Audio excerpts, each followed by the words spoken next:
Hi, my name is Dr. Kristen Mattson. I'm an educator who is very, very passionate about digital citizenship education.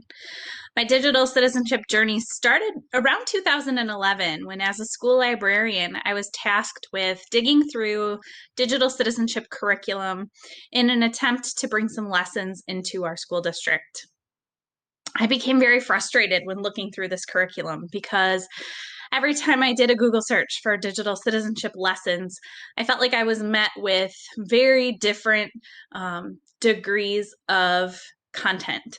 Some of the content was much more of an internet safety type content. Other pieces of content I felt really focused on kind of scaring kids away from misbehaviors.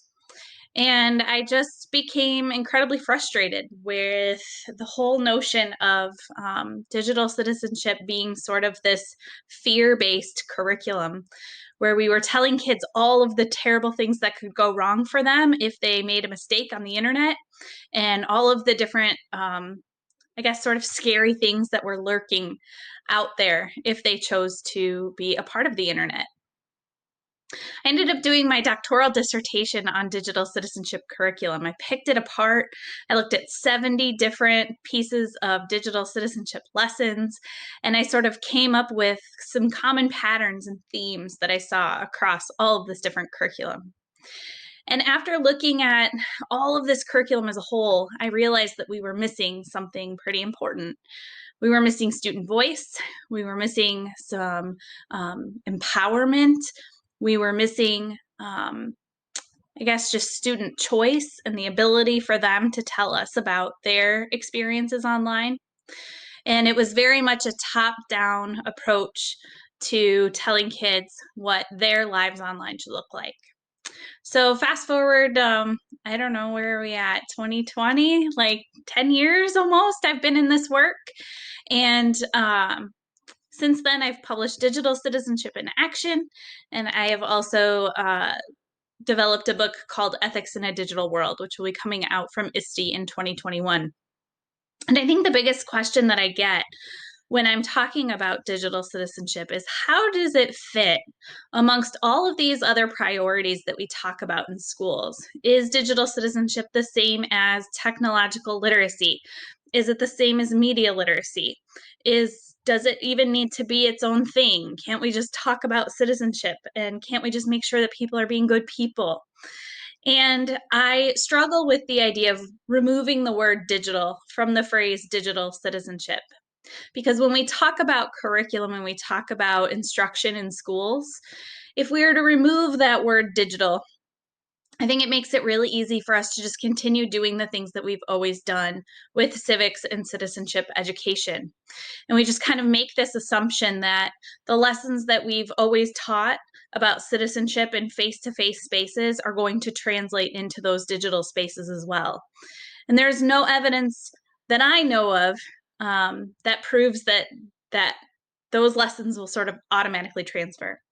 So I argue very much that we have to keep the word digital in digital citizenship, if only to force us to really question the curriculum that we put in front of students. Now, in terms of where does digital citizenship fit in this puzzle of all of these different literacies, I really see digital citizenship as the umbrella term. So if I am a citizen of a digital space, think about digital citizenship as the umbrella, I have to be information literate. I have to be media literate. I have to have some technological literacy.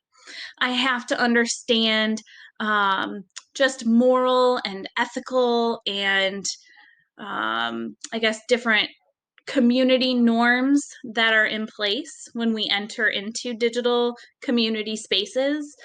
All of these skill sets together create a digital citizen.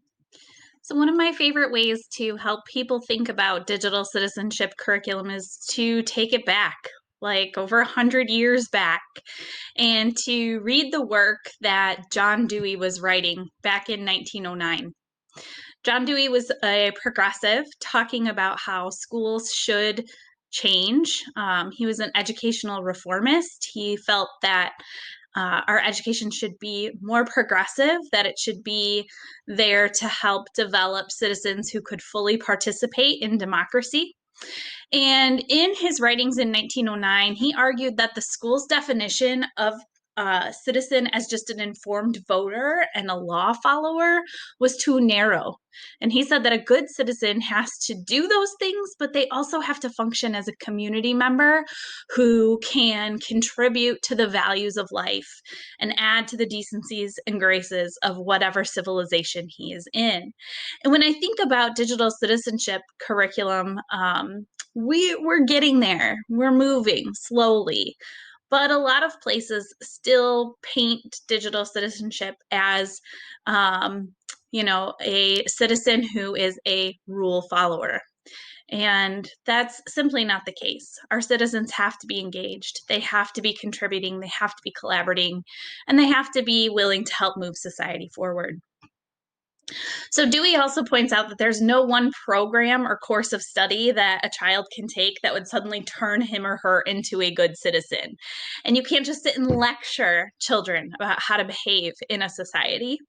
Instead, Dewey sort of proposed that the schools should become the society in which we trained children on these learned citizenship skills. And so my argument with digital citizenship curriculum is that we have to immerse students in these virtual spaces. We have to walk with them side by side, and we have to show them what it means to be an engaged, informed, media literate, information literate, participatory, community-based citizen, not only of our classrooms and of our schools and of our communities, but also of the much larger global society as well. So I would continue to challenge you to expand your ideas of digital citizenship. Think about how much a comprehensive program would entail. And I would encourage you to bring some ideas back to your schools. Start a conversation. What sort of digital citizen do you want to produce? And what steps are you taking to help your students get there? There are tons of resources available to you. I would highly encourage you to take a look at not only Common Sense Media, which has some really great lesson plans and ideas for you, but grab a copy of Digital Citizenship in Action. Shameless plug, because it's going to show you some ways where you can take it beyond a conversation and into something actionable in your classroom. I would also highly encourage you to check out my website, drkmattson.com, where I have blog posts like John Dewey would hate your digital citizenship curriculum, and another popular one that talks about why we shouldn't drop the word digital from digital citizen. And these pieces are meant to just get you thinking, and hopefully in challenging your thinking, I can help you and your organization move forward.